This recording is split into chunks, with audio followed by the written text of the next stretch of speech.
Geek Out!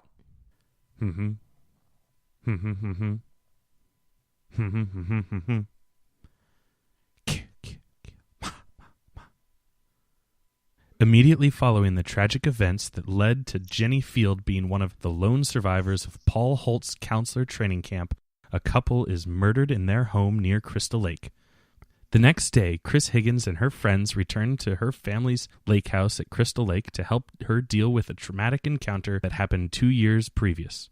Unfortunately, they run into Jason Voorhees, who takes them out one by one. Will Chris be able to make it out alive? And how is this all tied to the reason why she left in the first place?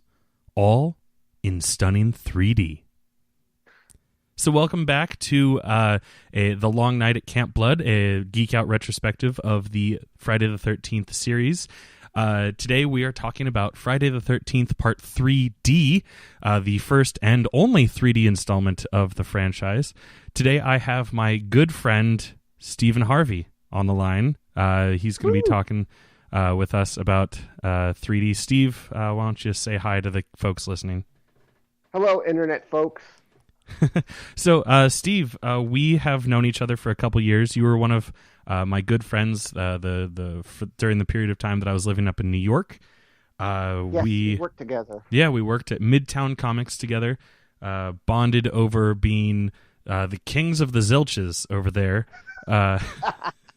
Yeah, absolutely. Because I feel like we were like out of the nerds that worked at a comic book shop. I feel like we were a special breed of like horror nerds, and also true metal.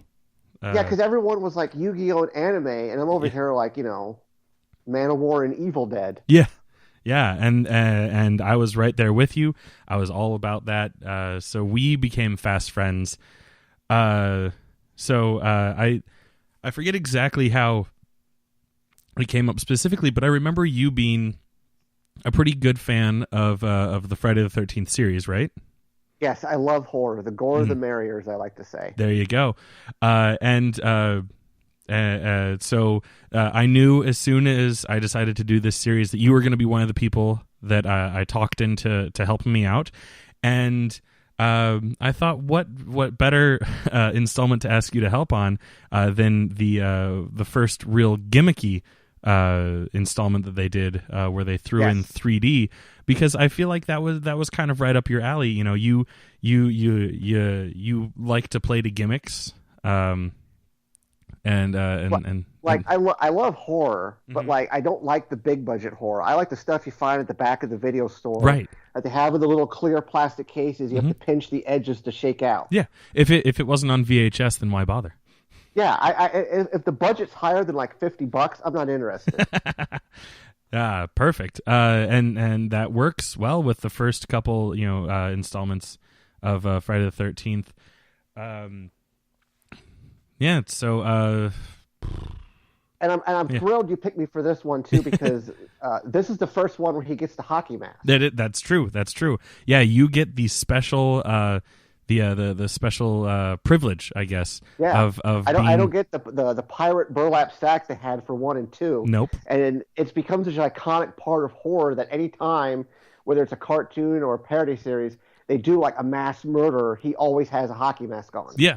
Whether it's a cheeky, like almost the exact same hockey mask that Jason has, or if it's like a full on the hockey mask that kind of inspired it, where it's more of a full head mask.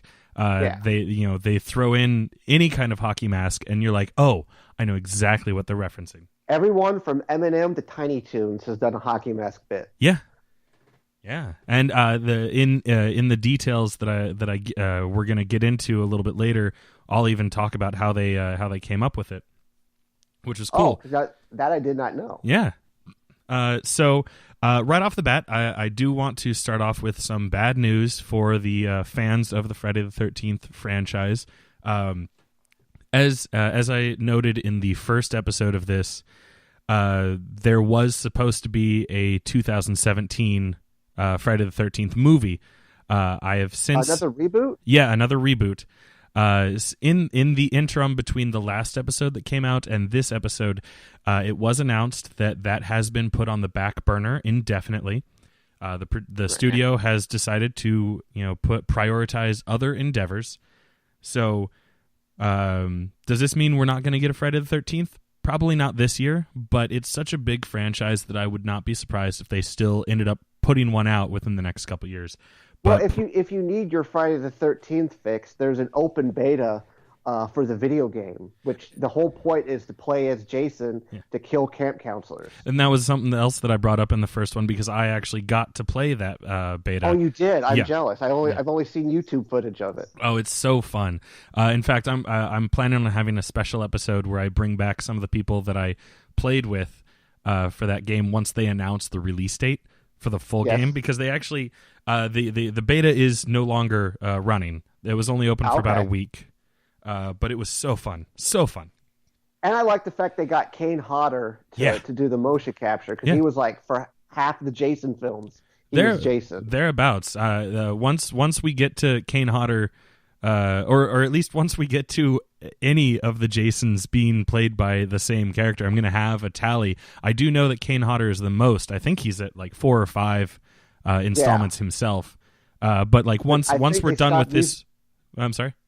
I think they stopped using him for Freddy versus Jason. Jason X, I think, was the last Kane Hodder Jason. That sounds right. And like I was about to say, by the time we're done with this series, we will have an accurate number. I'm sure if you look it up, the number is easily find. I mean, you could go to IMDb right now while you're listening and prove me, or tell me what the number is. But I want to experience it as we're watching it.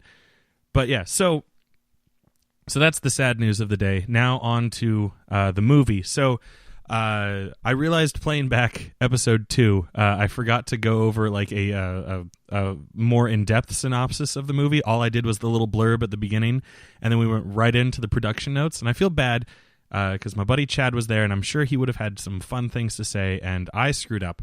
So I'm going to rectify that with going into the plot synopsis for part 3 right now, and we're going to talk about it. So, 40 teenagers die. The end. Basically, but then that would be the same podcast for every episode. Well, no, you could say horny teenagers in space die. That's true. End. That's true. Yeah. Oh well. On the holodeck, no less. Oh no, those are holograms that die on the holodeck. Never mind.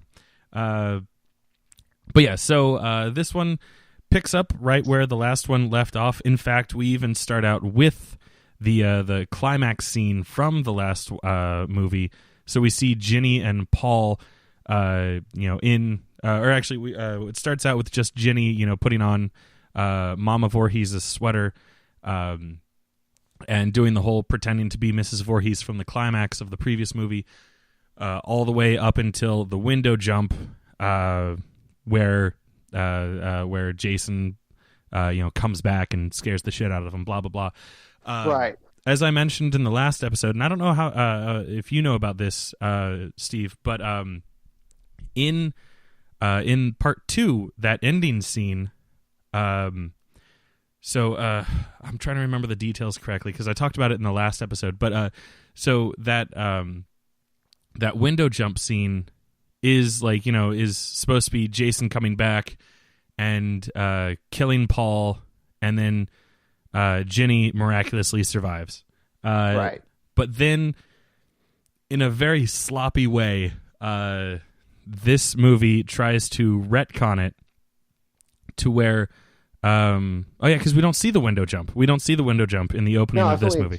Yeah, we don't see the window jump because it through this opening, it tries to retcon that as a dream sequence, much like how Jason jumping out of the lake and grabbing what's her name in the first movie. His mom. It was like his zombie mom. Well, no, in the first movie. The first movie. Yeah, when Jason jumps out of the lake and scares the girl. That's just a dream. Right. The whole him jumping through the window in part 2 is just a dream. So in actuality, Paul survives. So there's 2 survivors from part 2 to part 3. Both Ginny and Paul survive, which is fine because Paul dies off screen in the end of part 2 anyway. I had forgotten what Ginny's tactic was. When she grabbed the sweater, I literally thought she was going to put the sweater on like over her head and then put Mrs. Voorhees' head like on top of hers and be like, Jason, you should really stop the killing. Nope. No, she just utilizes the dumbness of Jason and hopes that he can't tell the difference between a dead person and a living person. Luckily, she was right. Him to see the head for him to come to his senses. Yeah. Because that was the deal breaker. Wait a second. I don't have 2 moms. Wait a minute here. My mom's not a Gorgon. Yeah. Or whatever. Doesn't know about death, but knows what a Gorgon is. Or whatever mythical beast you're talking about. So all we see is him pulling the machete out of his shoulder and then going on his merry way. He then goes to a little like home with a corner shop kind of thing set up and kills a husband and wife. Greasy Mario. Yeah. I wish I had my notes. I kept the running death tally as I was running it, and I couldn't remember the characters' names. So I gave them all nicknames. So for the little corner store, it was Greasy Mario and Shrill Housewife. Gotcha. And you know she's a shrill housewife because she has curlers in her hair. That's true. That's always the universal sign for a shrill housewife. If you were curious, their actual character names are Harold and Edna. Ah, yes, that's right. Because I actually also kept a running tally of them. I found a website that actually does it for you. It tells you what the character name is and how they died in order that they die. Okay. So we see the 2 of them die. And and also this is where the 3D stuff starts. I should have mentioned that. That's the 3D gimmicks. Yeah, they really start really heavy with this. Yeah. Oh my God, they go right in. So when you saw it in the theaters, which I did not, I was not yet born. I think you were born this same year, right? Yeah, but I was probably either a zygote or a baby. So. Right. Too young to see, too young to appreciate what you would have been seeing. But so. In the theater, a title card comes up that says, "Dear audience members, the following scene is not in 3D," which is the recap from part 2. And then as soon as the credits start, that's when the 3D shits are supposed to actually like right in your face. Yeah. So you were watching it on Hulu, so you were stuck just watching the 2D transfer of it, the home video version, where it's just 2D. I was a fortunate pup. A couple years ago, they put out the deluxe edition of, I think, all of them, or at least all the Paramount Friday the 13th, and part 3D actually had the option to watch the 3D version. It presented an anaglyph 3D, which is the red and cyan, right? Yeah, which is not. I don't believe is how it was done in theaters. I think in theaters they use like the polarized lenses, which right, if like you want, like I can. Now. Yeah, if you want, I can get into like how like the wavelengths move up and down for the left eye and then right to left for the right eye, and that's how it blah blah blah blah blah. But whatever, like without having visual aids for it, it kind of falls flat. But so basically polarized lenses are essentially the same thing. For what they do now, it's a little more complicated, a little more advanced the way that like the digital projectors do it, because they can do it all with one lens, changing the refracting lens for every frame. It's wild, but this one was actually done with 2 projectors sitting next to each other running the movie on 35 millimeter film simultaneously, which must have been hell on the projectionists to make sure that was synced. Man, that's gonna be a nightmare. Especially if you ever had any kind of damage done to the film, where like you had to cut a chunk out of the film. That means you have to make sure that you cut the exact same frames out of the other copy of the film. Probably explains why they never did the 3D gimmick again. Yeah. Probably explains why most movies didn't do 3D stuff until. Or why it was a very rare thing up until digital projection. To what, Avatar and the Space Smurfs. Yeah, exactly. I will say the movie theater that I worked at did have Spy Kids 3D and The Adventures of Shark Boy Lava Girl in 3D, but that's because they were able to put it was done with anaglyph, the red and cyan lenses, and they were able to put that all on one piece of film that you didn't have to have two projectors running simultaneously for it. Oh, well, Shark Boy, look at that. Yeah, right? I still have a whole bunch of the leftover 3D glasses for it, too. I feel pretty special. I was going to go on Antique Roadshow someday. Eventually. This is vintage Shark Boy and Lava Girl worth at least $500. Sir, get the fuck out. This is worthless. Oh.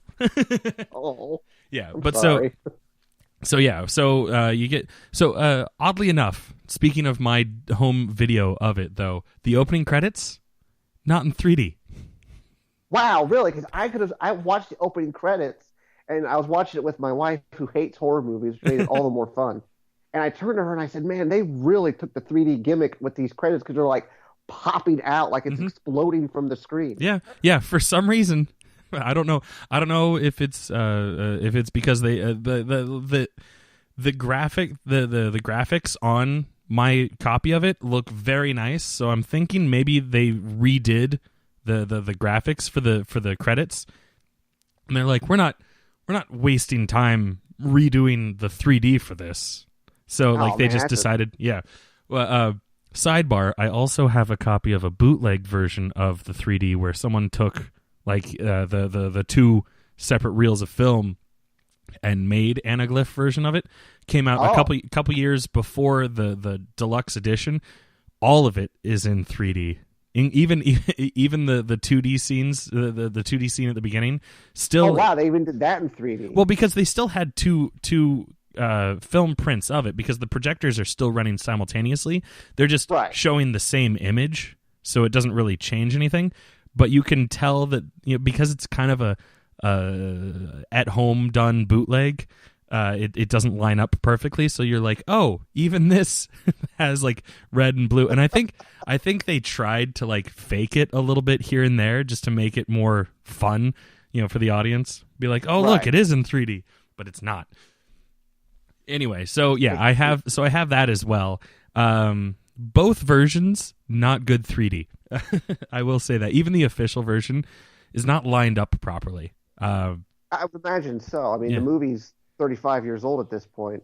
Yeah, and it looks like they just they scanned it, they cleaned it up like they do with most DVD releases of stuff, and then they just were like, "Fuck it, make this red and make this blue. No one's gonna give a fuck," and which makes it very painful to watch with 3D glasses on. Like it's not. I can only imagine. Yeah, it's not vertically lined up properly, so you have to like kind of tilt your head at a 45-degree angle for the effect to really work properly. Well, that's lovely. Yeah, get whiplash while you're watching Friday the 13th.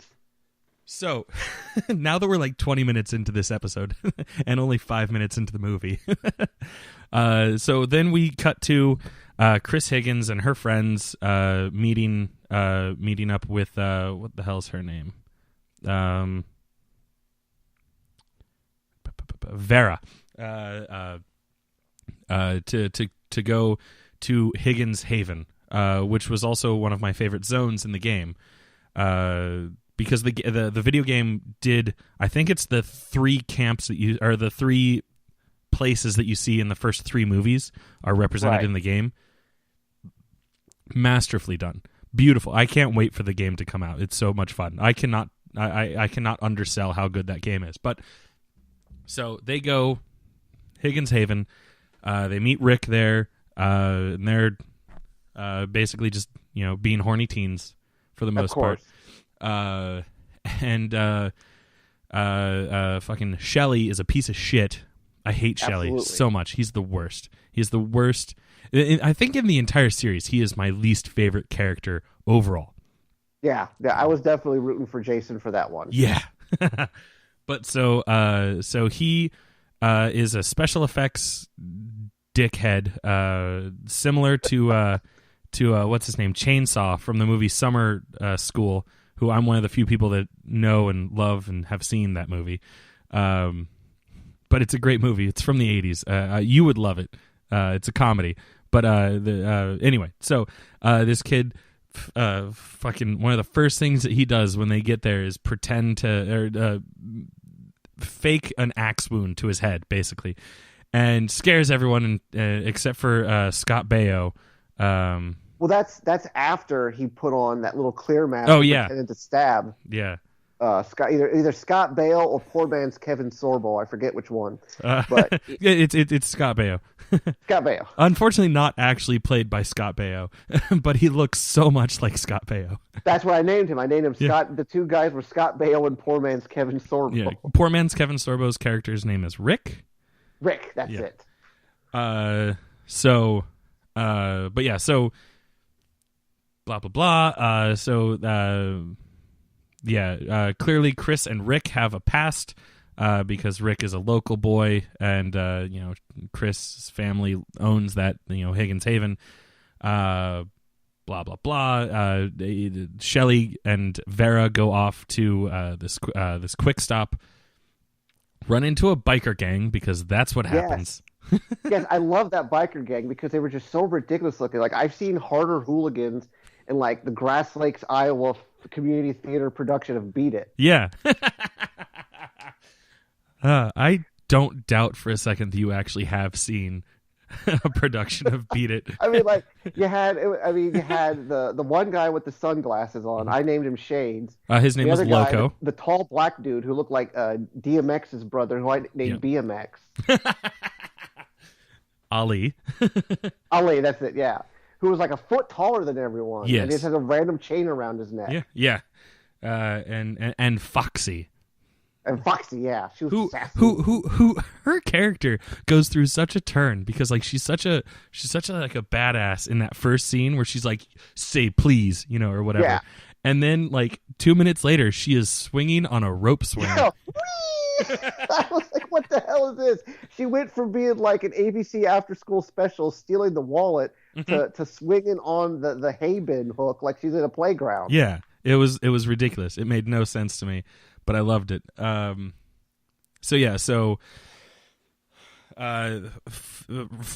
ensues with them. They dick around with Shelley's wallet. Shelley accidentally backs into their motorcycles a la Pee-wee's Big Adventure. Unfortunately, they do not make him dance the tequila. No, they don't. I would have minded that. And then BMX gets pissed and like punches. Like even with the chain on your fist, I would still imagine that punching glass is probably not the best idea. Well, this is a Volkswagen Beetle he's punching. The favorite vehicle of the Friday the 13th franchise, I believe. Up to this point and through the next several movies, there is a Volkswagen Beetle in every movie. Well, Jason's got standards. Yeah, yeah. He likes the people's car, and he likes to be able to break the windows. So they go back, and they get back to Higgins Haven. Naturally, this is someone else's car too. This is Rick's car, and he's like, "What'd you do to my car?" Oh, yeah, bye. And like, that's it. That's it. And there was no, I'm like, motherfucker, you smashed my window. What the hell happened? Yeah. Yeah, none of that. Rick's just like, man, I've got blue balls like crazy. I want to bang Chris. And that's it. That is his entire character. That's his entire character. Yeah. That's literally his motivation. Yeah.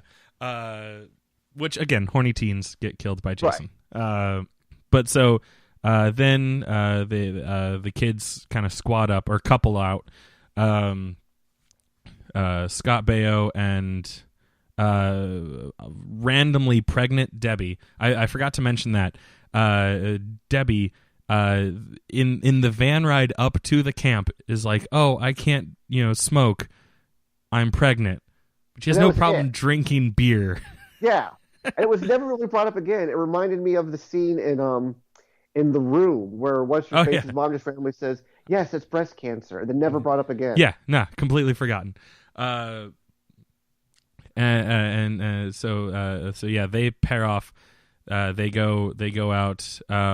Shelley and Vera kind of pair off awkwardly, and Chris and Rick go off on a little adventure of their own. Shelley and Vera are dispatched. Shelley, thankfully, killed off screen, sort of, because he kind of comes back and you actually see his death.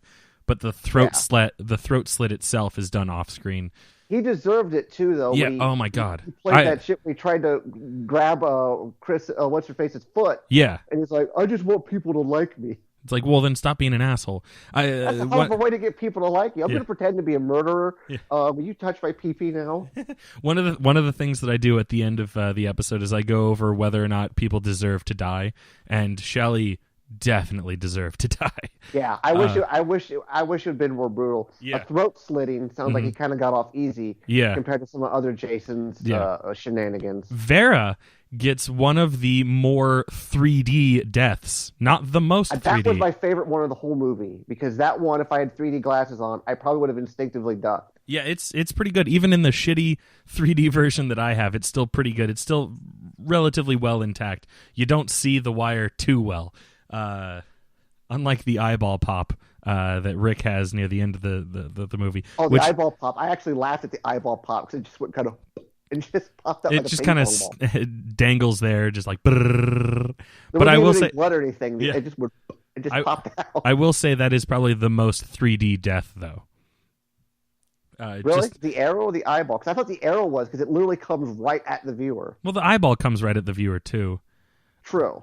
Although, you know what, you might be right with the arrow because the arrow is coming at the viewer, so therefore it feels like the viewer is dying. And then it cuts to Vera being like, "I'm her dead." Perspective, and like you literally see. I didn't know it was an arrow at first. I couldn't tell what Jason was doing. I thought he was going to chop down the light pole and electrify the pond. That sounds like a Jason thing. Yeah, and then I'm like, well, that's kind of elaborate for you, Jason. And then I see the arrow. I'm like, oh, okay. Yeah, and then so then he takes care of Vera and Andy. Andy has Andy and Debbie. Sorry. Andy has an interesting death. He for like one scene he's like, "Oh hey, by the way, I know how to walk on my hands." And he's walking. Yeah, what the hell is that? His girlfriend's taking a shower and he decides to sneak up on her and walking his hands for no reason. Yeah, I'm like, God, not established early in the movie. They were like, "Oh, you know what? We want to have Jason cut you in half, but we don't want to just have him cut you in half. We want to have him cut you in half in a weird way." Well, I know how to do the handstands and I can walk around like that. Perfect. It's like he was just doing it between scenes, and the director was like, "Holy shit, this is perfect." Yeah, it's gonna be great. We have the perfect angle now for the dick cutting scene. It's great because our Jason can't do an uppercut with the knife, so now he can just slam down. Yeah, we'll totally rewrite the script. He's now gonna cut your dick in half. Yeah, and then Debbie just gets a knife through the chest, which looks pretty badass. That does look pretty badass. Then you got Cheech and Chong. Yeah, he got Suburban Cheech, or Suburban Chong. Which I don't. Suburban Chong's death confused me because, like, did his hand go in the transformer? Because he just kind of like gingerly touched it and just started shaking violently. Man, wait a minute. This is the 80s, and that actually Higgins Haven probably built in like the 50s. You don't know what those fuse boxes are like. It could be 1,000,000 volts. I mean, I saw more convincing deaths than Chopping Mall, which is one of my favorite movies of all time. And then Chili is the girl's name. Fireplace poker. I do love a good fireplace poker death. Yes. I love how her reaction to seeing that Suburban Chong died was to basically walk around the house going, Typical. I mean, that's how I react whenever someone dies. She's like running up and down the fireman's stairs, just going, "Oh, he's dead," like opening and closing doors. I'm like, what the hell is this? Yeah. And then, as mentioned earlier, Rick has his eyeball popped out by a good old-fashioned head squeeze, which makes total sense.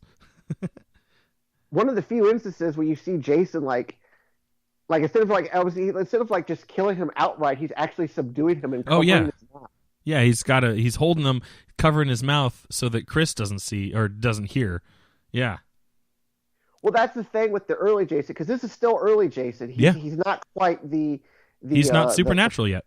Yeah, he's not the Frankenstein's monster, so he actually yelps in pain, and he actually seems like Well, I mean, he is human. Mm-hmm. It's not like the zombified Jason we see now who gets shot and blown up. Yeah. And doesn't even flinch. One nice thing about going back and rewatching the Friday the 13th movies that I hadn't really picked up the first time around that I had seen them back when I was a wee lad is they actually do explain how he becomes, the supernatural monster that he is, because he literally gets Frankensteined in what, part 5, 6? Yeah, because that's the one he gets blown up at, the one before, I believe. Not blown up.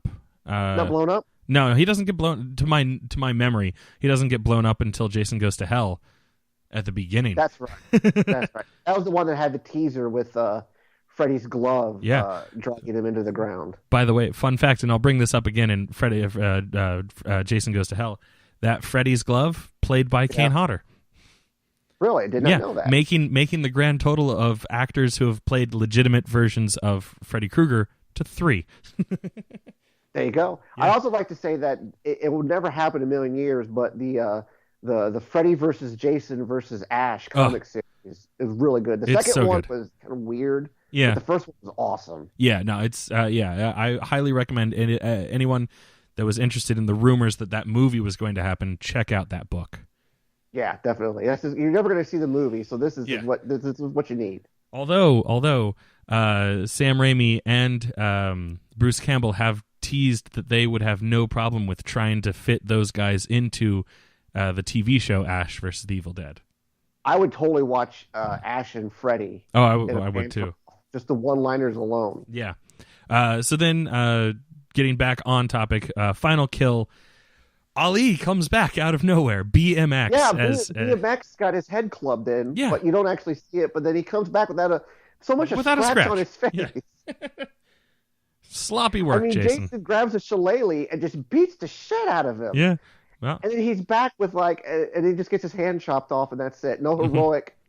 No, it's like the groundskeeper from The Shining. He just gets an accident the minute he shows up. Yeah, exactly. But he is enough of a distraction to allow Chris to give the fatal blow of an axe to the face. Yeah. Right into the forehead, which kind of delays him at first, because at first he does like a zombie outstretched thing. Which was also, again, great on the 3D. I can imagine. And then his eyes just kind of roll in his head like he's stoned, and then he's dead. There was a lot of the 3D kills or 3D tricks did come with the pitchfork or whatever, the jutting out into the screen. I will say a lot. This might just be the 3D transfer that I saw, because again, I too young to have seen it in theaters. But a lot of the effects I had to cross my eyes to get the perspective right. Kind of like in real life, if something's too close to your face, you have to cross your eyes to be able to focus on it. But then you get the double image of the stuff in the background, and that was happening a lot with these 3D effects, especially the first real one when Harold is holding the clothesline pole out to the camera. I'm just like, it's like 2 inches away from my nose. Or when she was when Edna was adjusting the antenna, I was like, man, this would have been a great effect if that antenna hadn't been a centimeter wide, and therefore all the details lost on me. Yeah, if it wasn't just a blurred smudge that someone used a Photoshop tool on. Yeah, I will say, being the filmmaker that I am and having worked with 3D, there's a huge difference between filming something for anaglyph 3D and filming something with polarized 3D, because with anaglyph you do have to worry about the colors, just because you are splitting things into the separate colors to make the effect work. So you can't use certain colors on screen because they're just not going to show up right. Your brain's not going to be able to analyze the image properly, and it's going to just be a weird flat blur. Anyone who's wearing red, that's not going to show up on the blue-green, eye. So you're fucked. Well, yeah. No, I remember I'm going to date myself here, a long time ago. God, what was it? ABC or NBC had a night where every single one of their shows was in 3D. So the Drew Carey show, I remember that. Yeah, everything was in 3D. I remember a couple people had red or blue shirts on, and it really fucked things up. I was like, I don't think this is working right. Yeah, you're only seeing that image in one eye. Yeah. Yeah. Well, anyway, on to the nitty-gritty stuff. So I did all of this research. It's mostly from the Wikipedia article, so bear with it. But I paraphrased it all down into easy stuff. As per usual, Steve, I know you didn't do any of this research, so you probably won't be able to chime in with like interesting facts unless you just know something that I don't know. But feel free to chime in and make fun of stuff. Yes, sir. Yeah, that was another thing. I knew you were going to be good for that because I don't think I mentioned this at the top of the show, but you and I did a podcast well before the Geek Out Podcasting Network. Yes, the Power Hour. It's a Power Hour reunion. Yes. The two famous names, Steve Harvey and Christopher Nolan. All he needs is that Jennifer Lopez from the Weather Channel, and we're set. I have a friend here in Virginia, Tim Miller, which is the name of the director of the first Deadpool movie. There you go. Yeah, so I was like, oh, hey. As soon as Deadpool came out, I was like, I know that guy. And I was like, I'm never going to tell him about this because I know how that feels. Yeah, you wouldn't believe the Miss America jokes I got. Oh, my God. Working at a comic book shop when the Batman movies were coming out was the worst. Oof. Yeah, I can only imagine. Yeah. But so here we go. So basic information. Release date. This one was released August 13th, 1982. Nope. So I was a month old. There we go. Which is approximately 1.5 years after the release of Part 2. So they're keeping up with their tradition about being about 1 year apart. This one, much like like all of the first 9 released by Paramount Studios. Runtime 95 minutes, which is almost exactly the same as the first movie, but 8 minutes longer than the second movie. Not that really matters, but it was an interesting fact to me. Felt like a very quick 90 minutes too. When we got towards the end, with just the final girl, I'm like, wow, this really went by quick. Yeah, and most of them do a pretty good job of pacing like that, Well, I mean, yeah, Jason, he's very efficient. Mm-hmm. He's got it down to a science now. Which is weird because usually he goes about the first 45 minutes with only killing like 1 or 2 people, and then the second 45 minutes he kills everyone. Everybody. It's just a spree. Yeah. Which another thing that I talk about near the end is the how long the killing spree lasts. Because it's a thing. Let's see. This one sometimes before he kills them, he mind fucks with them like he did with Shrill Housewife, like hiding behind the laundry and pretending to be her husband. Mm-hmm. Then he goes for the kill, which I think is like he has to mess with their head first. It always cracked me up because he's barely literate. He's got to build the fear. Yeah. He's like, I'm just going to hide right here in the shadows, make it look real awesome. Yeah. Oh, she's going to think it's me, but it's actually a cat. I bet now I'm going to stab her. I bet it's going to look great from her angle. It's going to look so great. She's going to think it's me, but it's actually a cat. And then when she turns around, boom, knife to the face. I'm awesome. So this one was written by 3 people. Let's see if I can get their names right. I have Martin Kitrosser, Carol Watson, and then uncredited Petru Popescu. There's a bar trivia for the day. Yeah, exactly. I tried to look up like why Petru was uncredited. Sometimes it's because they only wrote like this one scene, or they're not a member of SAG or anything. But I didn't see any information as to why Petru is uncredited. But there you go. Yeah, your bar trivia. The uncredited third writer. Somewhere he's sitting right now, just dejectedly going, "Motherfuckers, I wrote this film, and no one believes it. I'm the one that wrote Hockey Mask. It's my idea, okay? They wanted to put a clown mask on him, and I said, no, that's too much like Michael Myers." Oddly enough, that was the 2 options for Michael Myers were clown mask or William Shatner mask. So you're right on the nose there. Perfect. Tune in next year for my series on Halloween. Oh, dude, if you do the Halloween 3, I am so down because that doesn't even have Michael Myers in it. That is my favorite Halloween. Nice. I think, if anything, the next one I would do is Nightmare on Elm Street, just because those are my favorite. That's my favorite series. Yeah. But I will say good. Halloween, the first Halloween, is my favorite slasher movie ever made. Oh yeah, it's the grand. I mean, it's not the granddaddy of all, but it does it right. Yeah, and Halloween 3 does have a special place in my heart. Not necessarily a great place, but it is special. It's like a child's drawing. It's not the best, but you love it anyway. Yeah, I feel like that movie would have been great had it not had the Halloween name. To it, yeah. Yeah, but whatever. So this one was produced by Frank Mancuso. First time being credited as a producer, I think, in this series. But if I remember correctly, he was involved with the previous ones in some way, shape, or form. Directed by returning director Steve Miner. He is the guy that directed the second one, and I think he directs the next one as well. We'll find out next time, or at least find out for sure. But I'm pretty sure he directs the third one, or fourth one. Sorry. And then this was filmed at the Valuezette Movie Ranch in Newhall, California. First time on the West Coast for the series.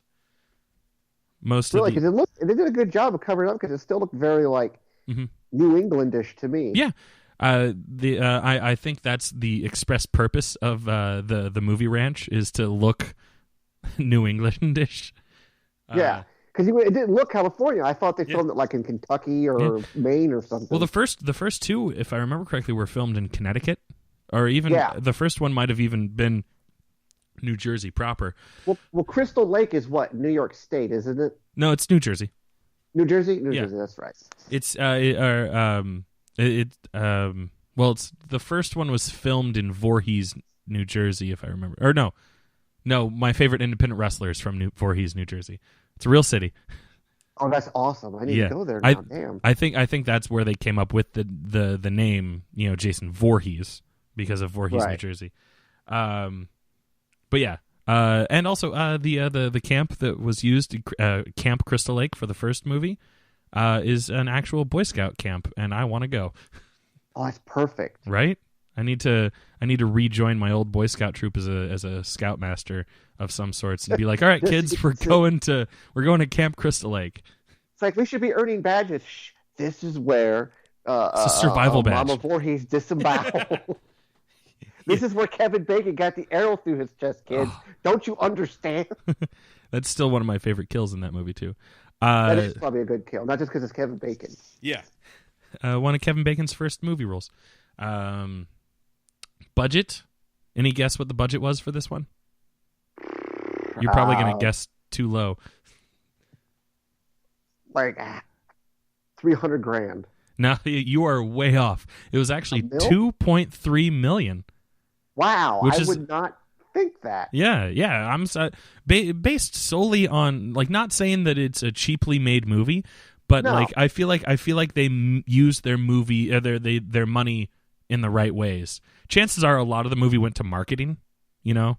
Probably because it's like the special effects were just basically, some latex laceration marks or fake blood, and that's not that expensive. Yeah, I feel the bulk of the special effects budget probably went to Jason's face.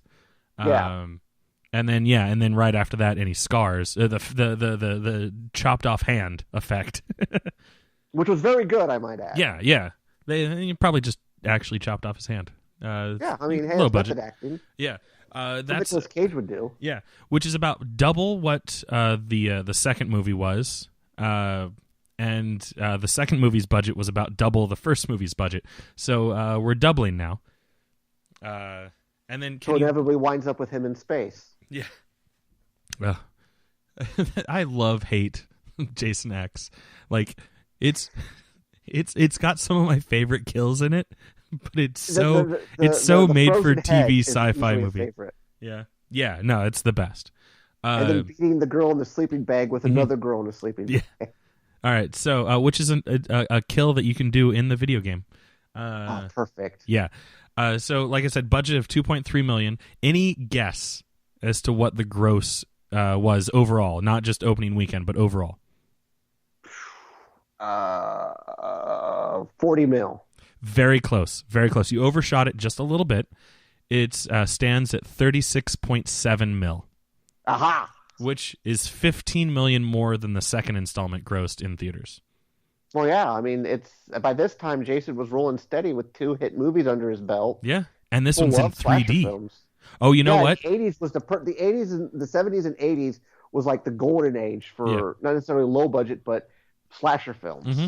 Well, and Friday the 13th, technically the first high-budget slasher film. Yeah, that's true. I mean, granted, realistically, before then you had like Black Christmas, Halloween. Psycho's technically a slasher film, but it came out way earlier. But like Black Christmas and Halloween and Maniac are... Oh, God, Maniac. I love Maniac. It's so good. I got to see it in a theater a couple years ago, and it was so good. It was so sweet. That's amazing. But those are like your slasher movies that came out before Friday the 13th, but they were all super low-budget indie films. And it had a cult following. This was like the first one. This is the first one that picked up by a major studio. Granted, Paramount kind of picked them up after filming had wrapped, or at least near completion. There was more of a distribution deal, but like it was the first one that was like, hey, I mean, it opened up internationally. Granted, it's the first one was the only one until I think Jason X that had an international theatrical run. But still, like the fact that a slasher movie, a quote unquote independent slasher movie, got an international release. Whoa. Yeah, I mean, Jason ended up so big, he ended up co-hosting with Arsenio Hall. And I remember that episode too. And I found out too, it was Kane Hodder. Nice. Kane Hodder, Jason co-hosted with Arsenio Hall. Nice. All right, so now to get into some more boring stuff, more long-winded things, not just quick facts, but actual sentences and whatnot. But so while it does act as a proper sequel to Part 2, it was originally intended to be an actual, like, more direct sequel, following Ginny, the previous survivor, being sent to a psychiatric hospital. Naturally, Jason... sorry? I actually know this one. They thought it was... Didn't they think it was too similar to Halloween? That was one of the problems. Yeah. So naturally, once she goes to the psychiatric hospital, naturally Jason would then track her down, murdering staff and other patients. Ultimately, like you said, they were like, that's a little too much, too on the nose for Halloween 2 because it kind of does the same thing. And also, Amy Steele, the actress who played Ginny, decided to turn down returning, as the character again. So, they're kind of shit out of luck. Can't do a sequel with Jenny if Jenny's not there. I mean, you could recast, but if you're going to recast, you might as well just go with a different character, right? And that's what they chose to do. A different cast. The more, the merrier. Yeah, legit recast it. So in this installment, the script called for, here's where we talk about the hockey mask. In this script, originally it just called for Jason to don a new mask, but didn't really mention what it was. So naturally, they had no idea how iconic it was going to become. For them, it was just he puts on a mask, instead of the burlap sack. Right. During early production, specifically during a lighting test, Miner, the director, was conducting this lighting test. The crew fitted just a random mask onto Brooker, the guy that played Jason's face, as they didn't feel like taking the time to actually put the prosthetics on, and the 3D effects supervisor Jay Sardoff, who by the way, while you were talking about money and stuff like that, that's probably also where a lot of the money went. 3D. Cameras and shit like that. Oh, true, because that can't be cheap to 3Dize a movie. I mean, that automatically that doubles your camera budget, and then you also have to hire a completely separate person to do 3D supervision. But anyway, so that that's gonna jack up the price for your production as well. So Jay Sardoff, he's the 3D effects supervisor.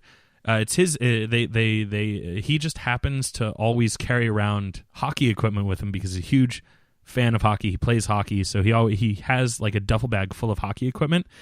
So they grab his Detroit Red Wings hockey mask and just slap it on Brooker's face. And Miner's looking at that, and he's like, you know what? I like it. It's just menacing enough, but also like just unassuming enough. That nice mix. And he's like, that's what we're gonna do.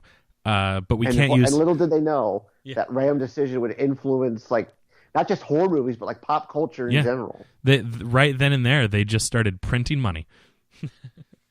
But yeah, so he's like, well, we can't use the Detroit Red Wings hockey mask. That's copywritten, or whatever. And also, it's not going to fit over Booker's prosthetics properly. So he goes to the costume designer, Doug White, or maybe one of the special effects guys. I didn't see what his role was, but I assume costume designer.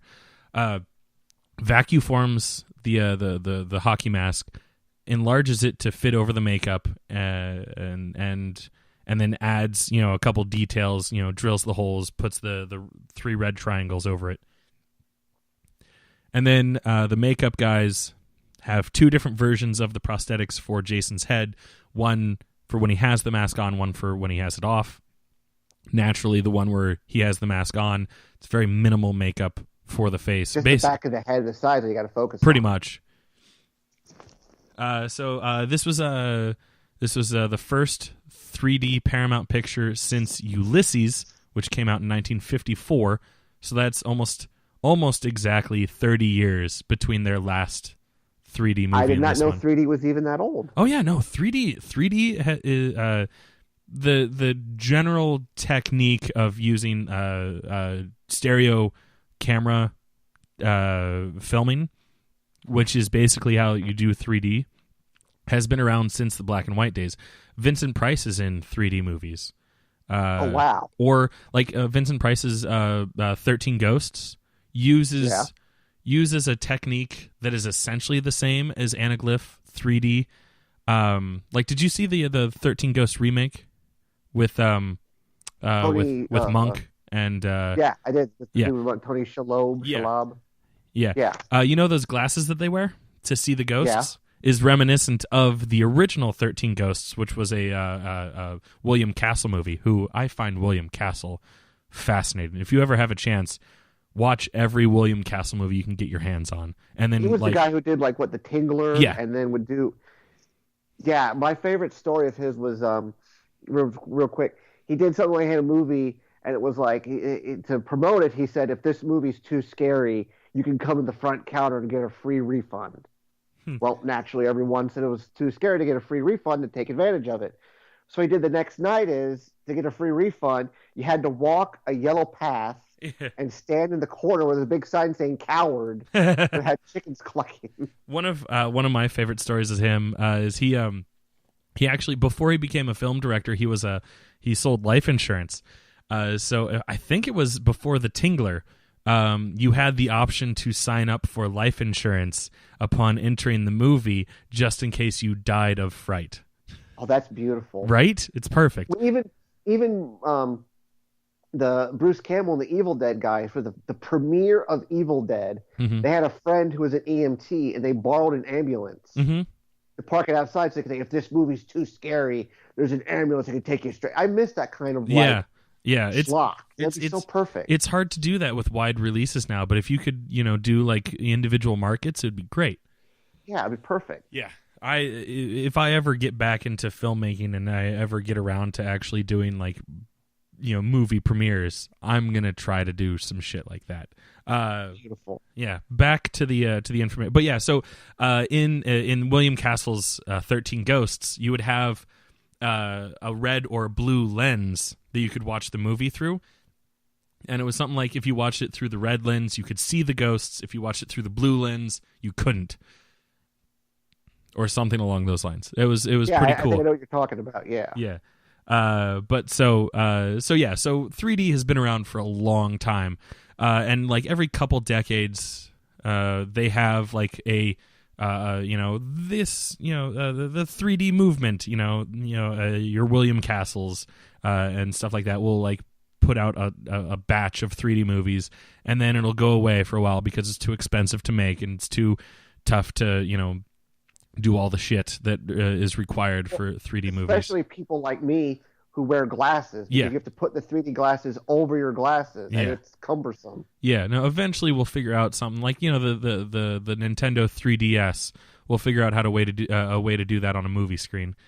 Like Back to the Future with Jaws, 47, whatever. Yeah, I think it was Jaws 19. Jaws 19, yeah, that's it. Jaws 19. Yeah, but so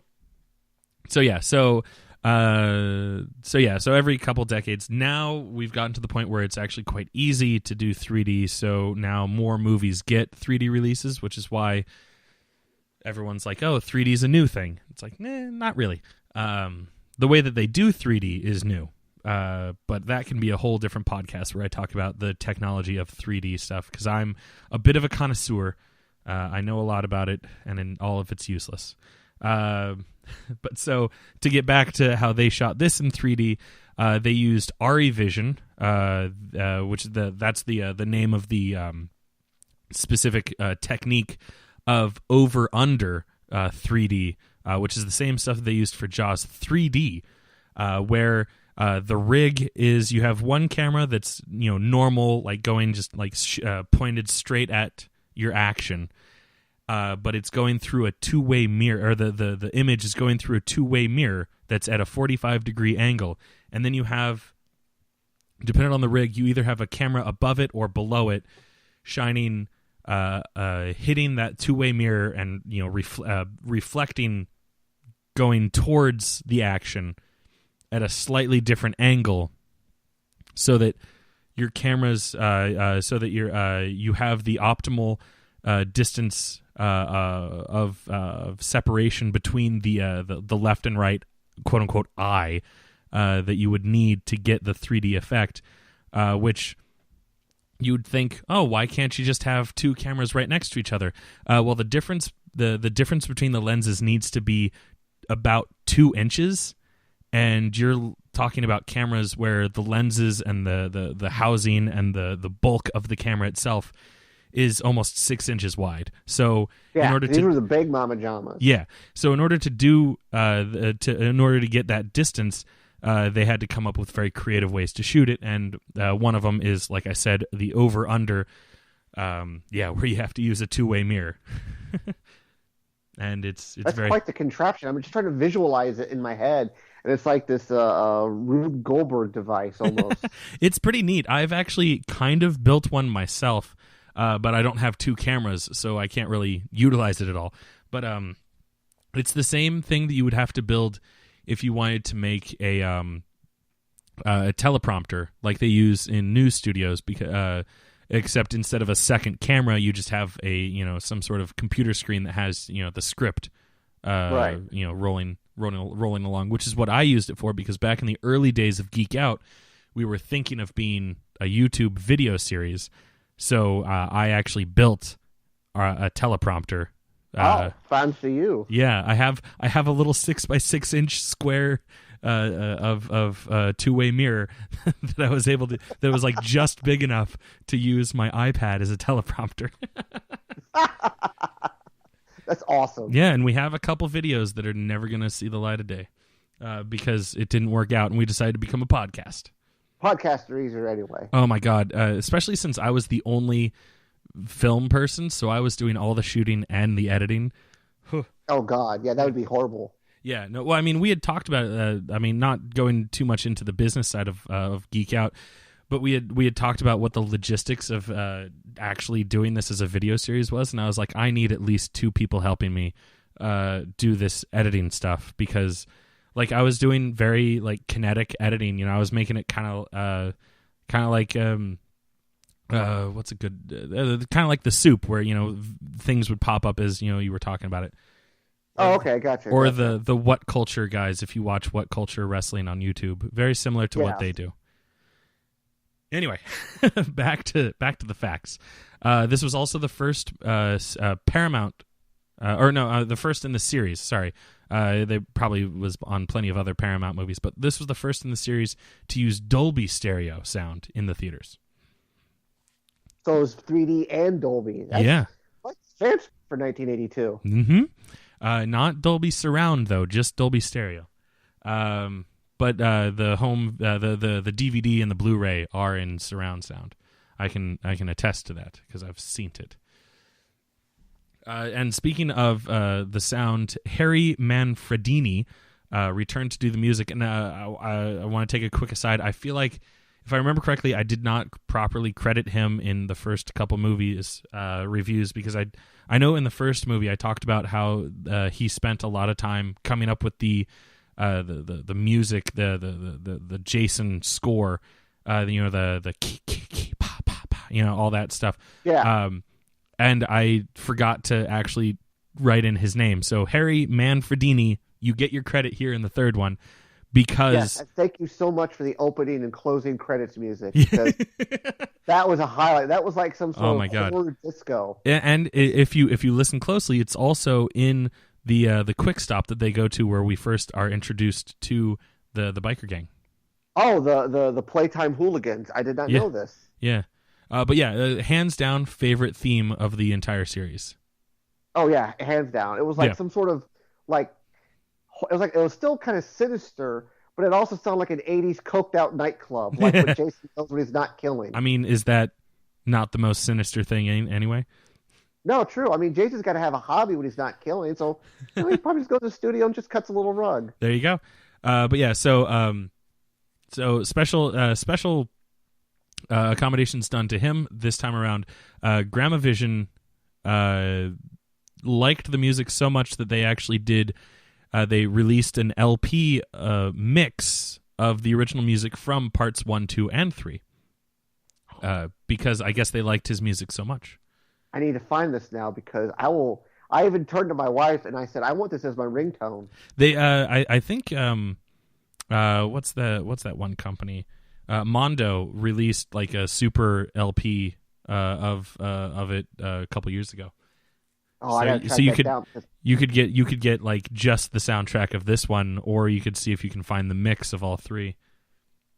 Because I loved the opening and closing theme, because it just was. It didn't even suit the mood of the film, but I just thought it was incredible. Yeah. It basically it suited the mood of, hey guys, this is made in the 80s.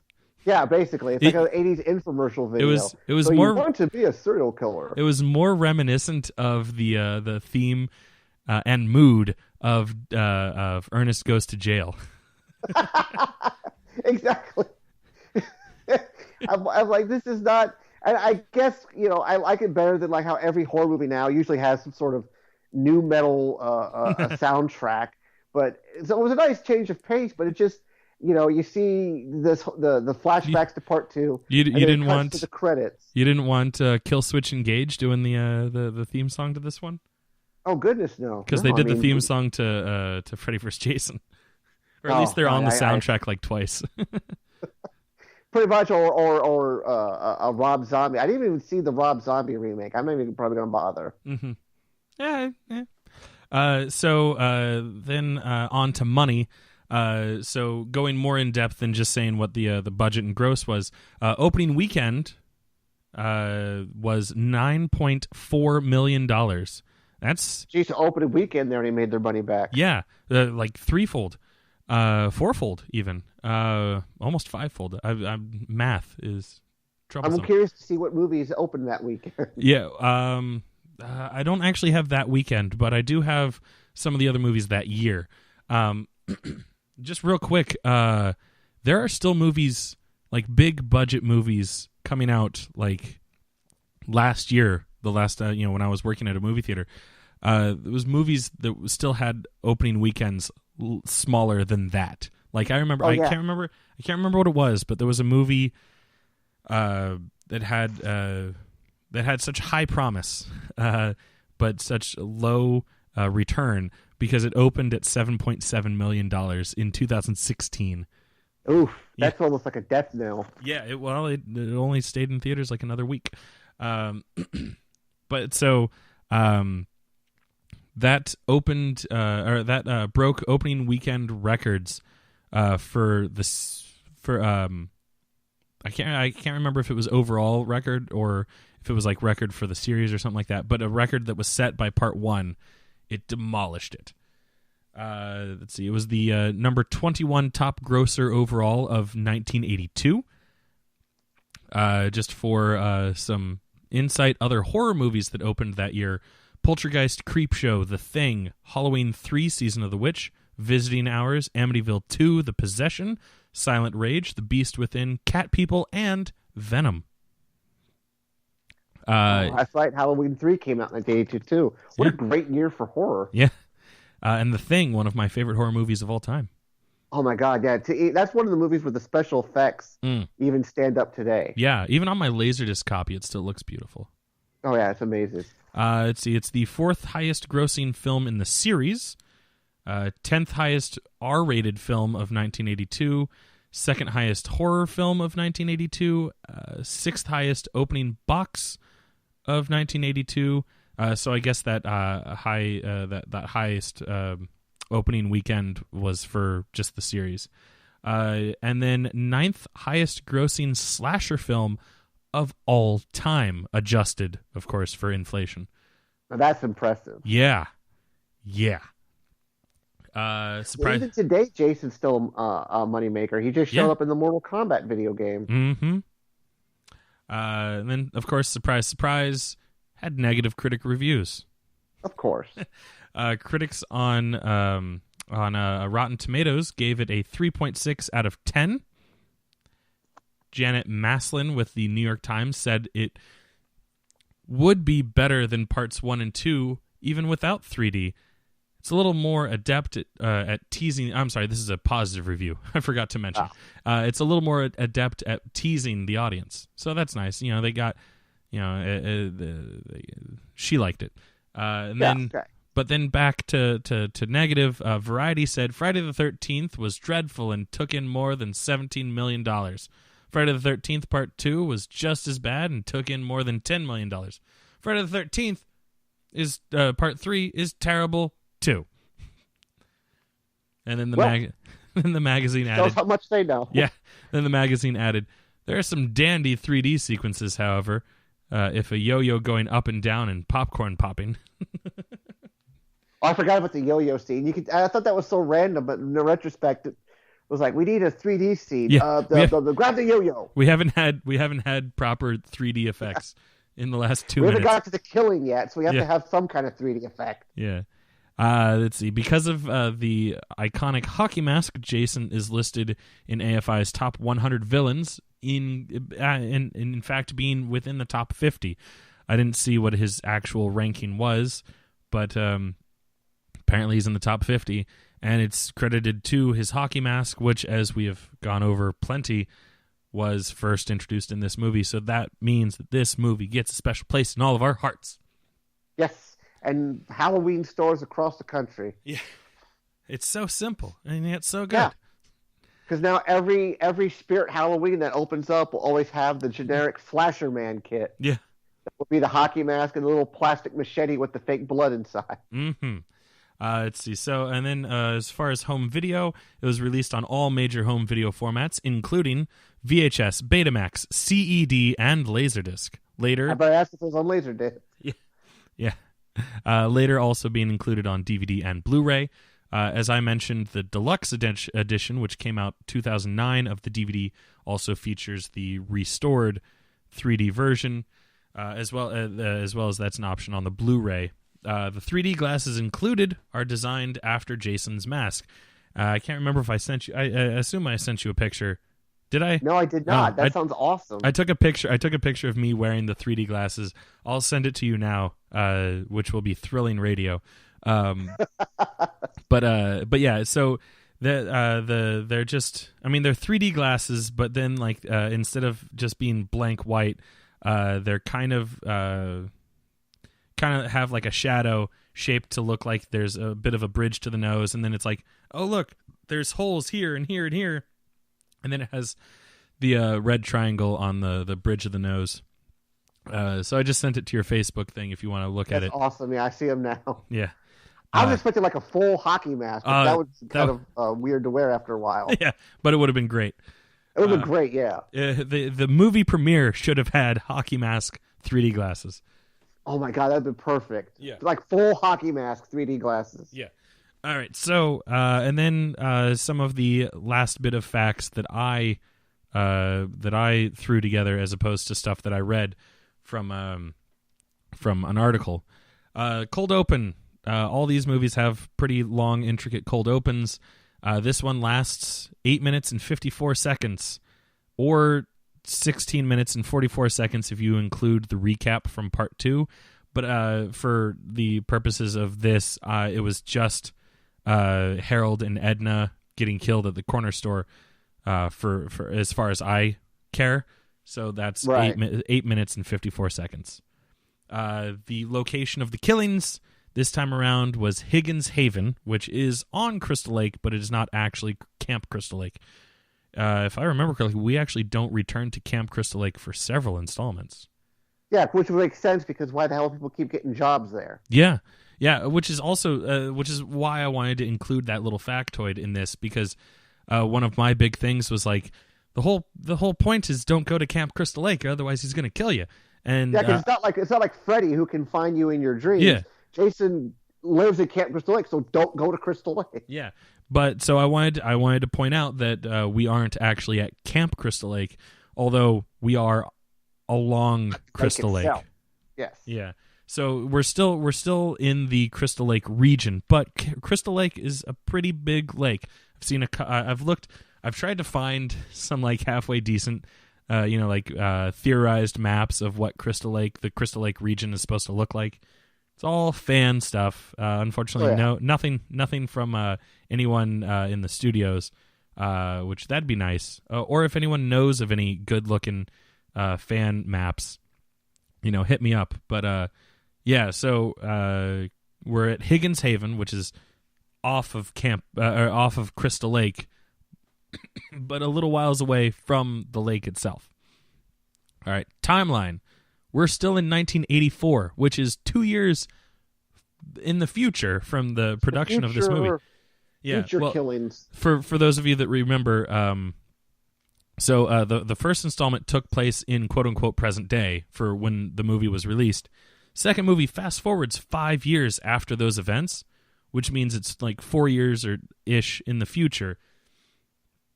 So we haven't caught up to movie time yet, but that's fine because it's literally starts the day after the last movie ended. So we haven't really lost any time in the rubber banding of trying to catch up to where we are. Right.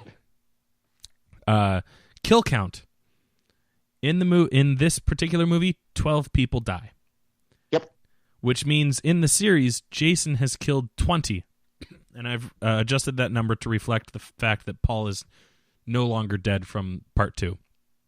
And then the total overall kills for the entire series is now 30 because there's 10 deaths in the first movie and Jason didn't kill a single one of them. Nope, that was his mama. Mm-hmm. All right. So here, a real quick opinion time. Best kill. To me, it has to be the arrow kill just because of the 3D effects. By Jason's standards, it's pretty, tame, but the 3D effect and how you see it literally leave his bow or whatever and straight to her eye, that was my favorite kill. Mm-hmm. I'm going to go with the skull-crushing finale, just because I like a good eye pop. That's true. And it was totally in line with Jason's style of brutality. Crushing a man's head. Freakish strength. Yeah. So that's going to be my favorite kill for this movie. Now, on the other end of the spectrum, lamest kill. Do you have one? It has to be a Suburban Chong in the fuse box. Yeah? Yeah. I still don't wrap my head around that one because even if it was an old fuse box, it's not like he got a fork in it or something. It was just his hand. Mm-hmm. I can see that. I could respect that.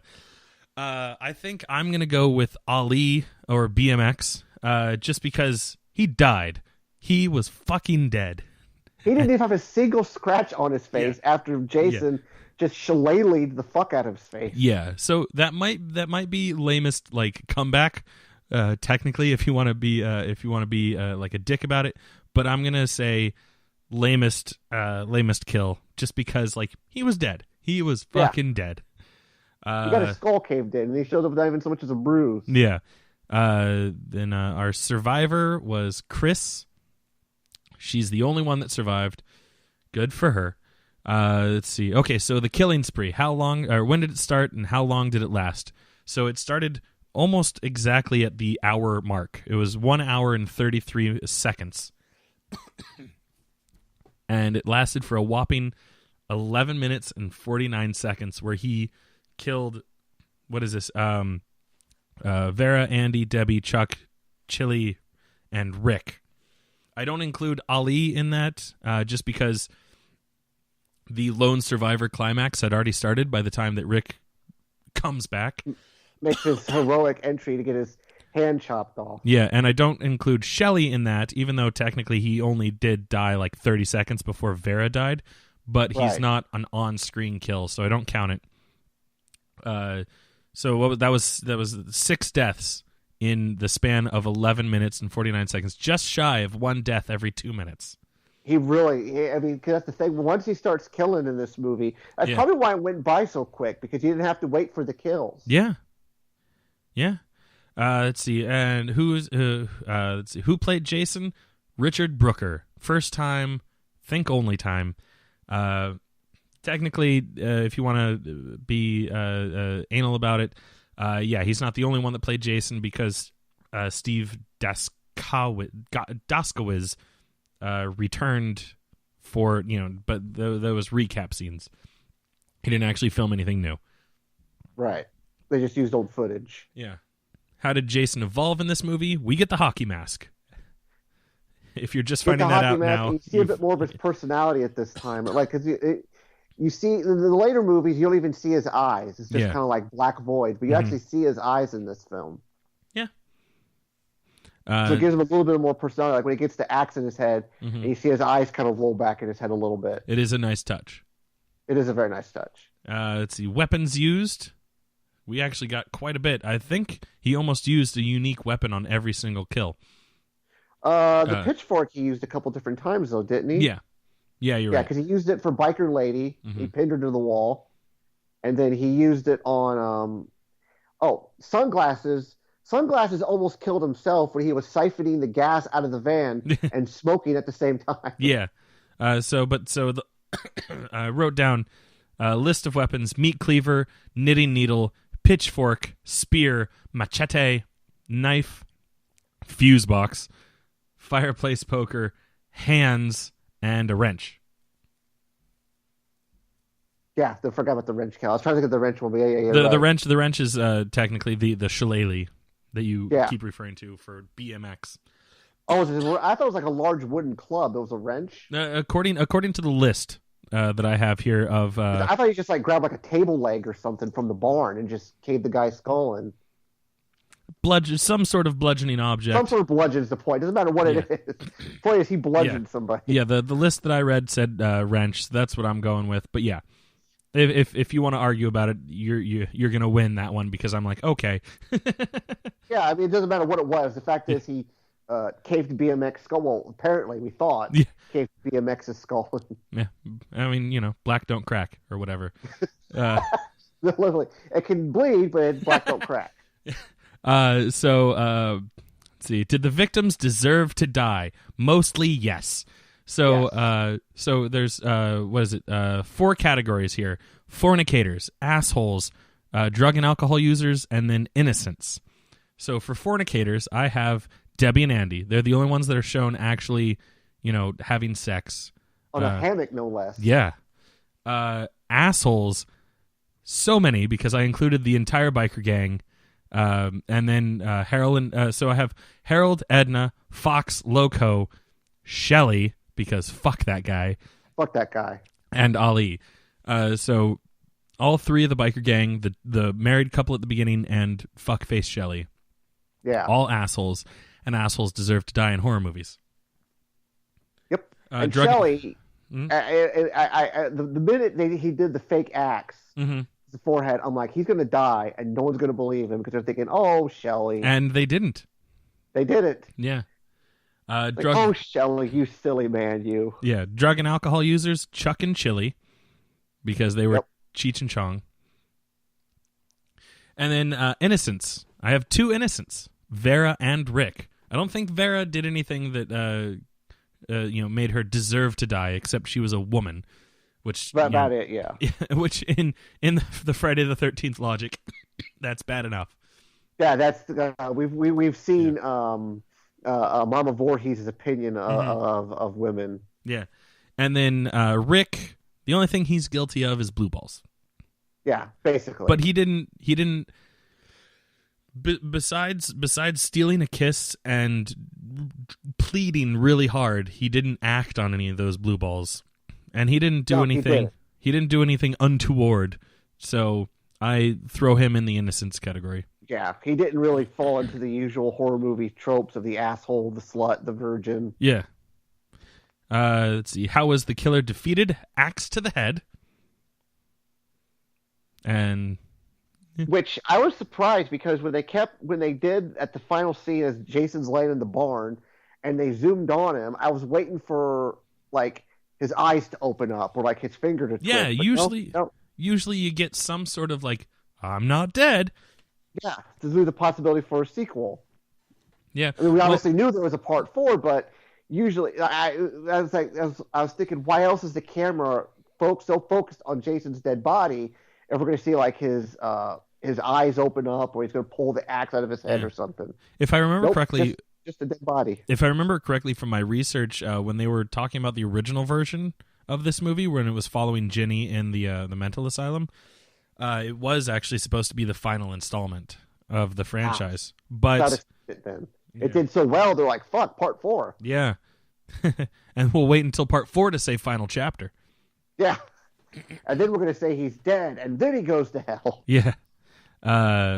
So as we've touched on, how does Jason come back at the end? This one he doesn't. Although there is a dream sequence where he comes back and terrorizes Chris, and then Mama Voorhees' dead body pops out of the lake, a la his dead body in the first movie.